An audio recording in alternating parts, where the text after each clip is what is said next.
Thank you, Polly. Hello, everyone, and welcome to Headliners. I'm Dominic Frisby. You know the score. Two comedians and I are looking at the best stories from tomorrow's papers.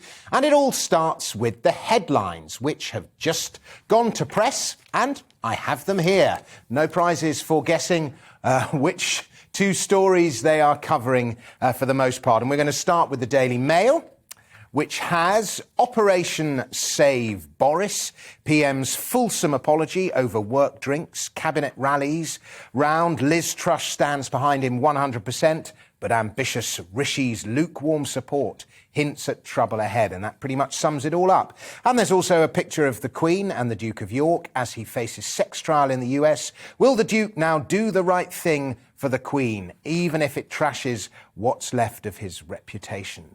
One can only guess. And we move on to The Guardian.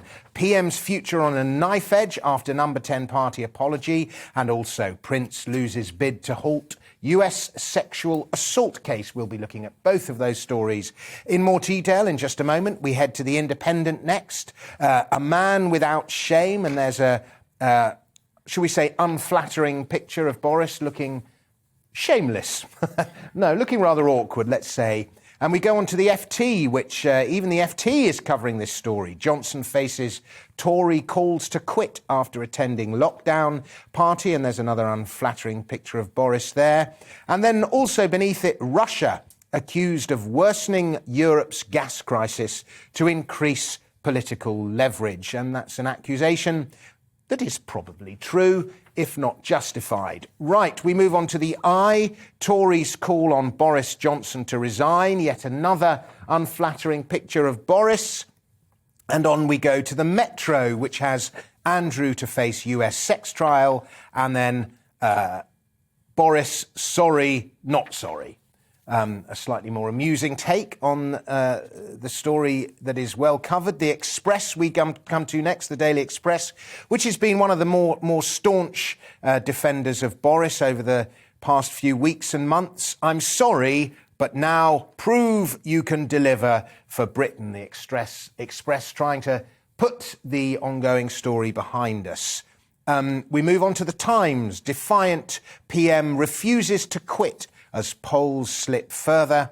And then we have a picture of Andrew driving his car with a shocked expression on his face. Andrew to face grilling by trial lawyers. And we come to the Daily Telegraph, which has a slightly different angle and a more interesting one, perhaps.